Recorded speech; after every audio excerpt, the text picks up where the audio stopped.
Dear students, இன்னைக்கு நம்ம last module first யூனிட்ல architecture and instruction set of 8051ல கடைசி மாடியூல் அதில் வந்து branch or control transfer instructions பார்க்க போகிறோம். ஸோ இதுக்கு ஏன் அந்த பேர் வந்துச்சுன்னா பிரான்ச்னா ஒரு இடத்துல இருந்து இன்னொரு இடத்துக்கு போகுது அந்த அர்த்தம். கண்ட்ரோல் டிரான்ஸ்ஃபர்னா என்ன அர்த்தம்னா இந்த இன்ஸ்ட்ரக்ஷன்ஸ் இந்த குரூப்ல வரக்கூடிய இன்ஸ்ட்ரக்ஷன்ஸ் எல்லாமே ப்ரோக்ராமோட சீக்வன்ஸ் ஆஃப் ஃப்ளோவை மாற்றக்கூடியது. ஸோ யூஸ்வலாக ப்ரோக்ராம் கவுண்டரில் வந்து நம்ம ஸ்டார்டிங் அட்ரஸ் லோட் பண்ணுறோம்னா வரிசையாக ஒவ்வொரு பைட்டாக தான் என்ன ஆகும் மெமரியிலேருந்து வந்து எக்ஸிக்யூட் ஆகிட்டே இருக்கும். ப்ரோக்ராம் கவுண்டர் ஒன்னா சீக்வன்ஷியல் எக்ஸிக்யூட் ஆகும். சப்போஸ் ப்ரோக்ராம் கவுண்டரோட வேல்யூ மாத்தினோம்னா திடீர்னு இருக்க இடத்துல இருந்து இன்னொரு இடத்துக்கு அந்த கண்ட்ரோல் வந்து என்ன ஆயிரும் டிரான்ஸ்ஃபர் ஆயிரும். அதனால தான் அதுக்கு பேர் வந்து கண்ட்ரோல் டிரான்ஸ்ஃபர் இன்ஸ்ட்ரக்ஷன்ஸ். இந்த மாடியூல்ல நம்ம இன்னைக்கு கவர் பண்ண போறது கம்ப்ளீட்டா control transfer and branch instructions பார்க்க போறோம்.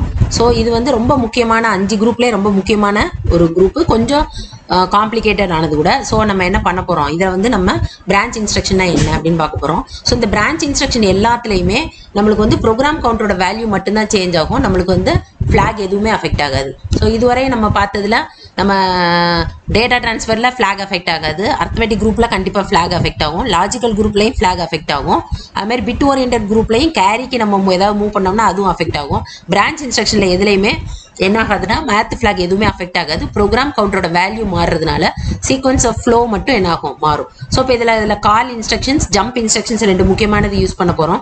ஸோ கால் இன்ஸ்ட்ரக்ஷனில் வந்து ரிட்டர்ன் அட்ரஸ் சேவ் ஆகும், ஜம்ப் இன்ஸ்ட்ரக்ஷனில் சேவ் ஆகாது. அதை நான் மேடம் அடுத்த ஸ்லைடில் போகிறப்ப காமிக்கிறேன். ஸோ ஃபர்ஸ்ட் ஜம்ப் இன்ஸ்ட்ரக்ஷன் பார்க்க போகிறோம். இதில் வந்து 8085 பார்த்தீங்கன்னா ஒரே ஒரு ஜம்ப் இன்ஸ்ட்ரக்ஷன் மட்டும்தான் இருக்கும். வேற இதில் பார்த்தீங்கன்னா 3 டைப்ஸ் ஆஃப் ஜம்ப் இன்ஸ்ட்ரக்ஷன் இருக்கு.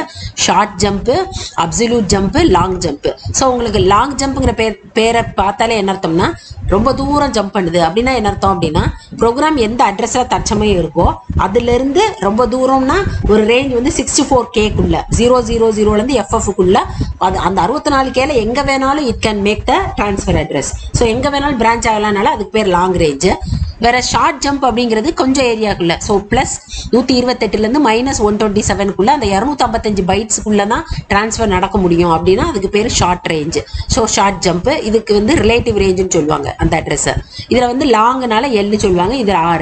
வேற ரெண்டுக்கு இடப்பட்டு மீடியமா, ஸோ ஷார்ட் ஜம்பும் இல்லாம லாங் ஜம்பும் இல்லாம ஒரு 2 கிலோபைட்ஸ், ஸோ 2048 பைட்ஸ்க்குள்ள அந்த ஜம்போட ரேஞ்ச் இருந்ததுன்னா அதுக்கு பேர் ஷார்ட் அப்சல்யூட் ரேஞ்ச், இல்லைன்னா அப்சல்யூட் ஜம்ப்னு பேர். ஸோ ஷார்ட் ஜம்புங்கிறது கம்மியான ரேஞ்சில் 255 பைட்டுக்குள்ள நம்ம ஜம்ப் பண்ணக்கூடிய அட்ரஸ் வந்து அந்த ரேஞ்சில் இருந்ததுன்னா அதுக்கு பேர் ஷார்ட் ஜம்ப். நம்ம ஜம்ப் பண்ண போகிறது 2K ரேஞ்சுக்குள்ள இருந்துச்சுன்னா அதுக்கு பேர் அப்சல்யூட் ஜம்ப். இல்லை எனக்கு ஃபுல் 64Kக்குள்ள எங்கனாலும் 00 to FFக்குள்ள எங்க வேணாலும் ஐ கேன் மேக் அ ஜம்ப்னா அது வந்து என்னது L jump. So 3 types of jump instructions இருக்கு. ஸோ அதை தான் இங்கே டீட்டெயிலாக போட்டிருக்கேன். ஸோ +127 -128 நம்மளுக்கு ஜம்ப் பண்ணுறதுக்கு இருந்துச்சுன்னா ஸோ 255 பைட்ஸுக்குள்ளே எங்கே வேணாலும் ஜம்ப் பண்ணலாம்னா இட் மீன்ஸ் ஷார்ட் ஜம்ப். 2Kக்குள்ளனா ஏ ஜம்ப். ஸோ லாங் ரேஞ்சாக இருந்தால் அது வந்து என்னது long jump. So control transfer இன்ஸ்ட்ரக்ஷன்ஸ்னா என்ன அப்படின்னு நம்ம ஜென்ரலாக இப்போ நம்ம பார்த்தோம் இல்லையா, எங்கே வேணாலும் ப்ரோக்ராம் எக்ஸிக்யூஷனை சேஞ்ச் பண்ணக்கூடிய to a new set of memory address மாத்திரம் தான். ஸோ இதில் வந்து conditional jump instruction conditional or unconditional இருக்கு. ஒரு குறிப்பிட்ட ஃபிளாகை செக் பண்ணி கேரி இருந்தால் ஜம்ப் பண்ணு, இல்லைன்னா ஜம்ப் பண்ணாத, எந்த கேரி இருக்கோ இல்லையோ ஜம்ப் பண்ணு அப்படின்னு சொல்லி நம்ம இப்போ பார்த்த A jump, S jump, L ஜம்ப்லாம் அன்கண்டிஷனல், கண்டிஷன் எதையுமே பார்க்காது. வேற கண்டிஷனை செக் பண்ணி ஜேசி, ஜேஎன்சி அப்படின்னா jump on carry, jump on no கேரினா அது வந்து என்னது கண்டிஷனல் ஜம்ப் இன்ஸ்ட்ரக்ஷன்ஸ். ஸோ அன்கண்டிஷனல்ல நம்மளுக்கு என்னென்ன இன்ஸ்ட்ரக்ஷன்ஸ்லாம் பார்க்க போறோம்னா call, returns, jump, conditional jump, interrupts. So இதை வந்து நம்ம என்ன பண்ண போறோம் அடுத்த ஸ்லைட்ஸில் நம்ம பார்க்க போறோம். ஸோ முக்கியம் இப்போ இதில் வந்து 2 டைப் ஆஃப் கால் இன்ஸ்ட்ரக்ஷன்ஸ் இருக்கு. எப்படி ஜம்ப்ல 3 A jump, L jump, S jump இருக்கிற மாதிரியே காலில் வந்து absolute call, long call instruction இருக்கு. லாங் கால்னால அப்படின்னா கால் ஜம்பும் ஒரு பெரிய வித்தியாசம் கிடையாது, ரெண்டுமே ப்ரோக்ராம் ஃப்ளோவை மாற்றக்கூடிய இன்ஸ்ட்ரக்ஷன்ஸ். கால் இன்ஸ்ட்ரக்ஷன்ல என்ன அப்படின்னா ஒரு இடத்துல இருந்து மெயின் ப்ரோக்ராம்ல இருந்து ஒரு நம்ம சப்ரோட்டீன் போறோம்னா எந்த இடத்துல இருந்து போறோமோ அந்த இன்ஸ்ட்ரக்ஷனுக்கு அடுத்த இன்ஸ்ட்ரக்ஷனோட அட்ரஸை மறக்காம ஸ்டாக்ல சேவ் பண்ணிரும் டிஃபால்ட்டா மைக்ரோ கண்ட்ரோலர். ரிட்டர்ன் அட்ரஸ்னு பேர் அதுக்கப்புறம். அப்ப என்ன அர்த்தம் அப்படின்னா அங்க போய் நம்ம ஒரு சப்ரோட்டீன் ஜம்ப் பண்றோம்னா அந்த சப்ரோட்டீன் முடிஞ்சு வர்றப்ப ஆட்டோமேட்டிக்கா ரிட்டர்ன் நீ திரும்பி வா அப்படின்னு ஒரு இன்ஸ்ட்ரக்ஷன் கொடுத்தா போதும். ஆட்டோமேட்டிக்கா ஸ்டாக்ல சேவ் பண்ணியிருக்க ரிட்டர்ன் அட்ரஸ் வந்து திரும்ப ப்ரோக்ராம் கவுண்டருக்கு லோட் ஆகி ப்ரோக்ராம் விட்ட இடத்துல இருந்து தொடரும். ஸோ இப்போ இதை வந்து நம்ம எப்படி சொல்றதா இருக்கு அப்படின்னா இப்போ உதாரணத்துக்கு பார்த்தீங்கன்னா இப்போ நான் காலுக்கும் ஒரு ஜம்புக்கும் உள்ள வித்தியாசத்தை காமிக்கிறேன். ஸோ இப்போ ஒரு கால் இன்ஸ்ட்ரக்ஷன்ல நான் இப்போ ஒரு ப்ரோக்ராம் வந்து 4100 இருந்து எனக்கு ஒரு ப்ரோக்ராம் ஆரம்பிக்குது. ஸோ இப்படி ஒரு ப்ரோக்ராம் இதில் வந்து எனக்கு ஃபர்ஸ்ட் மூவ் அப்படின்னு ஒரு இன்ஸ்ட்ரக்ஷன் இப்படி ஆரம்பிக்கிறப்ப இப்போ எனக்கு 4107 இருக்கேன். ஸோ இப்போ இந்த இடத்துல வந்து நான் சிஎல்ஆர் ஏன்னு ஒரு இன்ஸ்ட்ரக்ஷன் பண்ணிக்கிட்டு இருக்கேன். இந்த நேரம் எனக்கு வந்து ஒரு அடுத்து வந்து நான் வந்து ஒரு எல் கால் அப்படின்னு ஒரு இன்ஸ்ட்ரக்ஷன் எழுதுறேன்னு வச்சுக்கோங்க. ஒரு எல் கால்னா 3 பைட் இன்ஸ்ட்ரக்ஷன். அப்போ எனக்கு 410809 இதுக்கு அடுத்து ஒரு இன்ஸ்ட்ரக்ஷன் இருக்கு இல்லையா, அதோட அட்ரஸ் வந்து 410B. இதுதான் ரிட்டர்ன் அட்ரஸ். இப்போ எப்படி அப்படின்னா எல் கால் போட்டு நான் இந்த இடத்துல ஒரு 4500 போடுறேன்னு வச்சுக்கோங்க. அப்போ இந்த இடத்துல இது வந்து என்ன ஆகும், இந்த இன்ஸ்ட்ரக்ஷன்ஸை முடிச்சுட்டு இந்த இன்ஸ்ட்ரக்ஷன் எக்ஸிக்யூட் பண்றப்ப கால் இன்ஸ்ட்ரக்ஷன் யூஸ் பண்ணியிருக்காங்க. அப்போ நேரம் எங்கே போயிடும், 4500 போகும். போறதுக்கு முன்னால இந்த ரிட்டர்ன் அட்ரஸ், ஏன்னா இந்த 4500 எழுதியிருக்க சப்ரூட்டீனை எக்ஸிக்யூட் பண்ணி முடிச்சுட்டு திரும்ப எங்கே தான் வரணும், இங்கே வரணும். ஸோ நான் வந்து என்ன செய்ய போறேன்னா ரிட்டர்ன் ஒரு இன்ஸ்ட்ரக்ஷன் எழுதினா போதும். கால் இன்ஸ்ட்ரக்ஷனை வச்சு நான் ஒரு சப்ரூட்டீன் டிரான்ஸ்ஃபர் ஆயிருந்தேன்னா அப்ப என்ன ஆகும்னா கால் இன்ஸ்ட்ரக்ஷன் அப்ப அந்த பக்கத்துல கொடுத்துருக்க அட்ரஸுக்கு போறதுக்கு முன்னால இந்த 410B தான் ரிட்டர்ன் அட்ரஸ். இந்த ரிட்டர்ன் அட்ரஸ் தான் டிஃபால்ட்டா எதுல போய் சேவ் ஆயிரும், ஸ்டாக்ல போய் சேவ் ஆயிரும். 2 பைட் சேவ் ஆயிரும், 2 தடவை எஸ்பி இன்க்ரிமெண்ட் ஆயிரும். சேவ் ஆயிட்டு அதுக்கப்புறம் இந்த 4500ங்கிற அட்ரஸ் வந்து பிசியில லோட் ஆயிரும். அப்புறம் பிசி ஒன்னா இன்க்ரிமெண்ட் ஆகி அந்த சப்ரூட்டீனோட இன்ஸ்ட்ரக்ஷன் எல்லாம் முடிச்சதுக்கு அப்புறம் கடைசியா ஒரு சிங்கிள் பைட் ரிட்டர்ன் அப்படிங்கிற ஒரு RET அப்படின்னு ஒரு இன்ஸ்ட்ரக்ஷன் எழுதுனா டிஃபால்ட்டா ஸ்டாக்ல சேவ் பண்ணிருக்க ரிட்டர்ன் அட்ரஸ் திரும்ப பிசிக்கு லோட் ஆகி இந்த ஆட்டோமேட்டிக்கா விட்ட இடத்துல இருந்து அடுத்த இன்ஸ்ட்ரக்ஷன்ல இருந்து ப்ரோக்ராம் கண்டினியூ ஆகும். இதுதான் ஒரு கால் இன்ஸ்ட்ரக்ஷன்ல ஸ்டாக் எப்படி யூஸ் ஆகுது. ரிட்டர்ன் அட்ரஸ் டிஃபால்ட்டா சேவ் ஆயிரும். அதே இது இப்ப நான் ஒரு ஜம்ப் இன்ஸ்ட்ரக்ஷன் வச்சு இதே ப்ரோக்ராம் இப்போ நான் மூவ் இன்ஸ்ட்ரக்ஷன் இப்படி ஒரு ப்ரோக்ராம் இருக்கு. இப்போ நான் 4107ல சிஎல்ஆர் ஏன்னு ஒரு இன்ஸ்ட்ரக்ஷன் இருக்கு. 4108ல நான் அந்த இடத்துல ஒரு எல் ஜம்ப் இன்ஸ்ட்ரக்ஷன் போடுறேன் 4500ன்னு. அப்போ இதுவும் ஒரு 3 பைட் இன்ஸ்ட்ரக்ஷன் தான். அப்போ 4509 4107 ஸ்டோர் ஆயிருக்கு. இப்போ நான் எல் ஜம்ப் 4500 போட்ட உடனே இதுவரையும் ஃபர்ஸ்ட் 4100லேருந்து பிசி வேல்யூ ஆரம்பிக்கும், ஒவ்வொரு இன்ஸ்ட்ரக்ஷனாக எக்ஸிக்யூட் ஆகும். இந்த கிளியர் ஏ முடிச்சுட்டு இந்த 4108 இன்ஸ்ட்ரக்ஷன் 09 இந்த எல் ஜம்ப் இன்ஸ்ட்ரக்ஷனை பார்த்த உடனே என்ன ஆகும் அப்படின்னா அந்த இன்ஸ்ட்ரக்ஷனை எக்ஸிக்யூட் பண்றப்ப இந்த 4500ல ஒரு சப்ரூட்டீன் இருக்கு இல்லையா, அந்த சப்ரூட்டீன் அட்ரஸ்க்கு டிஃபால்ட்டா பிசி வேல்யூ மாறிடும். அப்போ வந்து இதுக்கு அடுத்து ஒரு இன்ஸ்ட்ரக்ஷன் இருக்குன்னு வச்சுக்கோங்க 410Bல, அந்த இன்ஸ்ட்ரக்ஷன் ரிட்டர்ன் அட்ரஸ் இருக்கு இல்லையா, அது வந்து எதுல ஆகாது, ஸ்டாக்ல சேவ் ஆகாது. ரிட்டர்ன் அட்ரஸை பத்தி அது கணக்கில் எடுத்துக்காது, எங்க போக சொல்றோமோ அங்க போயிடும். அப்ப என்ன பண்றோம்னா இந்த 4500ல போய் நம்ம ஒரு சப்ரூட்டீன் எழுதி கடைசியில என்ன போடக்கூடாது, ரிட்டர்ன் போட்டோம்னா அதுக்கு எங்க ரிட்டர்ன் ஆகணும்னு தெரியாது. ஏன்னா சேவ் பண்ணி வச்சிருந்தா தானே வெளியே எடுக்க முடியும். அப்ப என்ன பண்ணணும்னா நம்ம இந்த இடத்துல இன்னொருக்க எல் ஜம்ப்னு போட்டு 410B எங்க ரிட்டர்ன் ஆகணுமோ அந்த அட்ரஸை எழுதினா மட்டும்தான் ரிட்டர்ன் ஆக முடியும். இதுதான் ஒரு காலுக்கு ஒரு ஜம்புக்கு உள்ள வித்தியாசம். போற மெத்தட் எல்லாம் சேம் தான், பட் இதுல திரும்பி வர வேண்டிய இடத்துல கால் இன்ஸ்ட்ரக்ஷன்ல ஸ்டாக்ல சேவ் ஆகும். ஸோ கடைசி இன்ஸ்ட்ரக்ஷன் நம்ம ரிட்டர்ன் எழுதினா போதும். எல் ஜம்ப் இன்ஸ்ட்ரக்ஷன்ல எங்க போகணுமோ அங்க போகும், பட் திரும்பி வர்றது ரிட்டர்ன் அட்ரஸ் சேவ் ஆகாததுனால திரும்ப ஒரு எல் ஜம்ப் இன்ஸ்ட்ரக்ஷன் போட்டு அந்த ரிட்டர்ன் அட்ரஸை நம்ம மைண்ட்ல ஞாபகம் வச்சுக்கிட்டு ப்ரோக்ராமர் அதை கரெக்டா எழுதினா மட்டும்தான் திரும்ப என்ன ஆகும், அந்த அட்ரஸுக்கு ரிட்டர்ன் ஆகும். ஸோ காலுக்கும் ஜம்புக்கும் இன்ஸ்ட்ரக்ஷனுக்குள்ள வித்தியாசம் அதுதான். ஸோ அப்போ நம்ம வந்து என்ன பண்றோம் அப்படின்னா அதான் வந்து இந்த ஜம்புக்கும் காலுக்கும். ஸோ காலை பொறுத்தவரையும் 2 இன்ஸ்ட்ரக்ஷன் தான் இருக்கு, அப்சல்யூட் கால் எல் கால் இன்ஸ்ட்ரக்ஷன் இருக்கு. ரேஞ்ச் வந்து அதே தான், ஏ கால் இன்ஸ்ட்ரக்ஷன் வந்து 2Kக்குள்ள, எல் கால் இன்ஸ்ட்ரக்ஷன் ஃபுல் 64K. ஸோ என்ன வித்தியாசம் நான் சொல்லிட்டேன் இல்லையா, ரிட்டர்ன் அட்ரஸ் காலில் சேவ் ஆகும், இதுல வந்து சேவ் ஆகாது. அதே மாதிரி ரிட்டர்ன் இன்ஸ்ட்ரக்ஷன் நம்ம ஒரு ஜம்ப் இன்ஸ்ட்ரக்ஷனை வச்சு யூஸ் பண்ணி போட்டோம்னா எல் ஜம்ப் தான் போடணும், ரிட்டர்ன் யூஸ் பண்ணக்கூடாது. கால் இன்ஸ்ட்ரக்ஷனை வச்சு போனோம்னா ரிட்டர்ன் இன்ஸ்ட்ரக்ஷன் யூஸ் பண்ணிக்கலாம். அதுக்கப்புறம் கண்டிஷனல் ஜம்ப், இப்போ நம்ம எல் கால் ஏ கால் எல் ஜம்ப்லாம் போட்டால் இதெல்லாம் அன்கண்டிஷனல். வேற கண்டிஷனலுக்கு jump on 0, jump on no 0, jump on carry, jump on no carry, jump on bit, jump on no bit அப்படின்னு சொல்லி jump on bit and clear the bit அப்படிங்கிற instructions எல்லாம் இருக்கு. அதே மாதிரி ஒரு இன்டரப்ட் கொடுத்து ஒரு சப்ரூட்டீன் போனோம்னா இன்டரப்ட் ஆட்டோமேட்டிக்கா டிசேபிள் ஆயிரும். அதை எனேபிள் பண்றதுக்கு அடிஷனலா ஒரு வார்த்தை என்ன செய்யணும், ஐன்னு ஒரு எழுத்து சேர்க்கணும். ரிட்டர்ன் ஐ, ரிட்டர்னுக்கு பதிலாக ரிட்டர்ன் ஐங்கிறத சேர்த்தோம்னா ISR ரிட்டர்ன் இன்டரப்ட் சர்வீஸ் ரொட்டீன்ல இருந்து மெயின் ப்ரோக்ராமுக்கு ரிட்டர்ன் ஆயிரும்.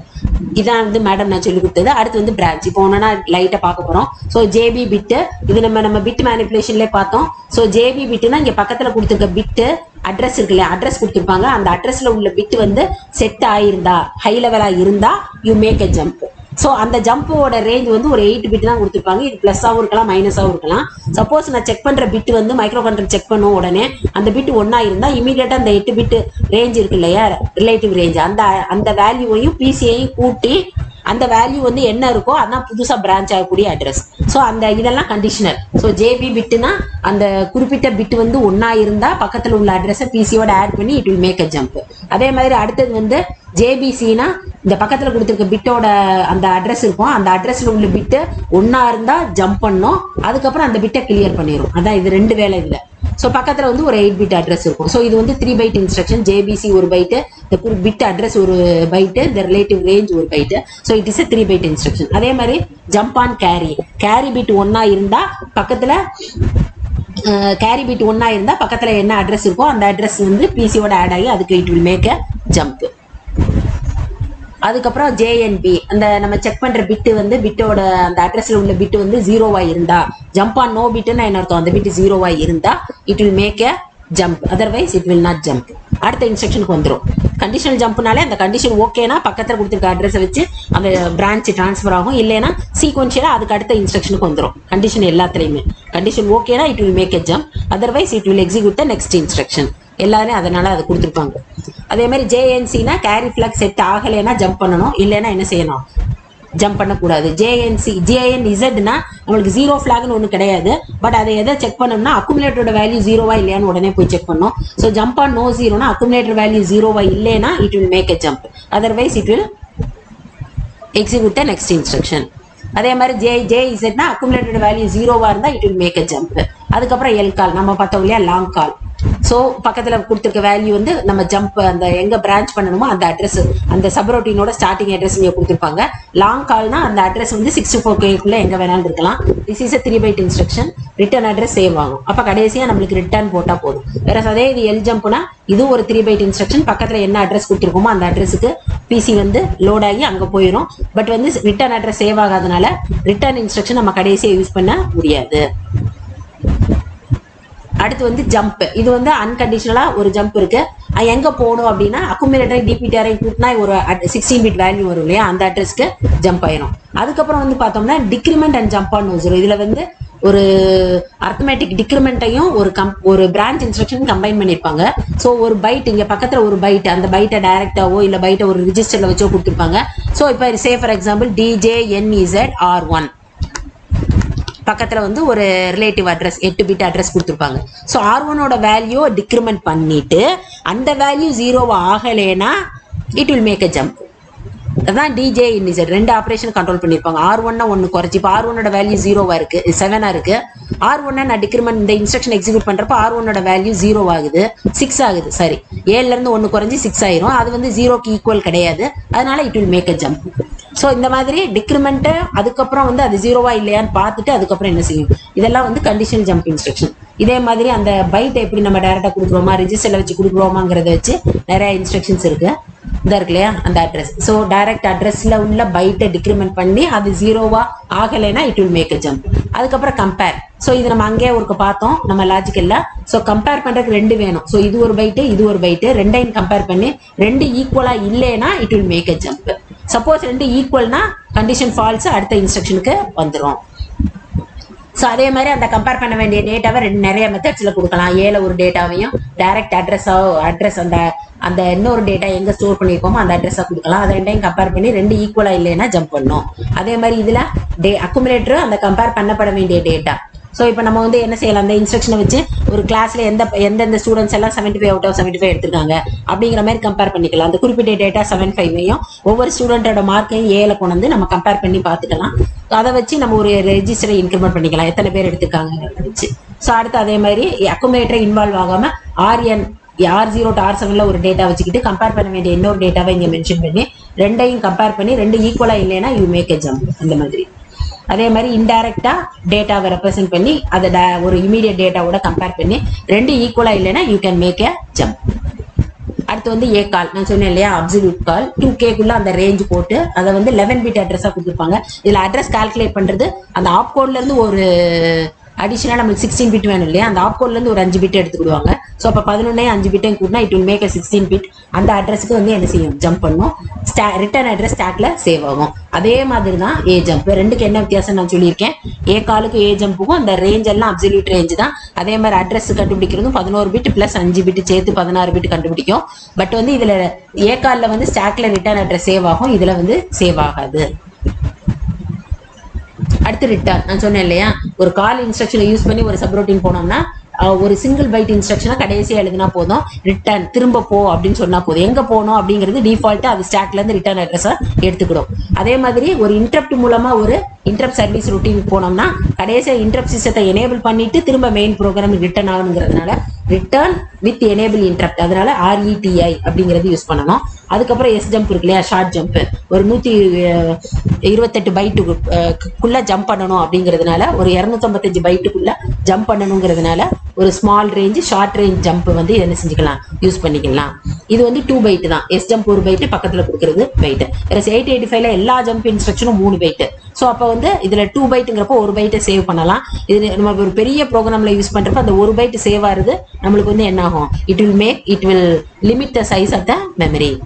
ஸோ இதை வந்து அது ஒரு படம் நான் காமிச்சேன் இல்லையா, ஒரு சொன்னோம்ல கால் இன்ஸ்ட்ரக்ஷன் அப்ப எப்படி வந்து ரிட்டர்ன் அட்ரஸ் பிசியில் உள்ள ரிட்டர்ன் அட்ரஸ் ஸ்டாக்ல போய் எப்படி சேவ் ஆகுது.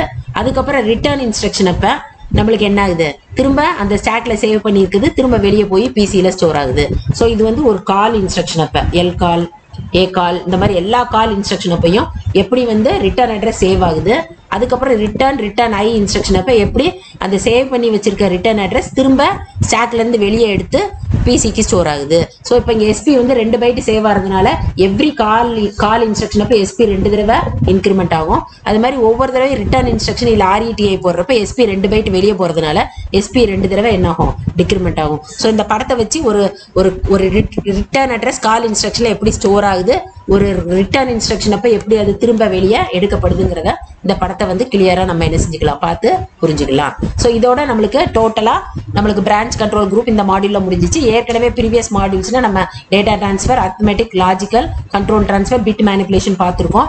இதுல ஒரு மாடியூல்ல மட்டும் போன மாடியூல்ல லாஜிக்கலையும் பிட் மேனிபுலேஷனையும் கம்பைன் பண்ணி ஒரு மாடியூல் நம்ம படிச்சிட்டோம். ஸோ டோட்டலா பார்த்தோம்னா 8051ல டேட்டா டிரான்ஸ்ஃபர் ஒரு 28, அரித்மெட்டிக் இன்ஸ்ட்ரக்ஷன் ஒரு 24, லாஜிக்கல் இன்ஸ்ட்ரக்ஷன்ஸ் ஒரு 25, control transfer or branch group 22. இதுல கண்டிஷனல், அன்கண்டிஷனல், கால், ஜம்ப் எல்லாமே இருக்கும். Bit oriented or manipulation instructions வந்து 12.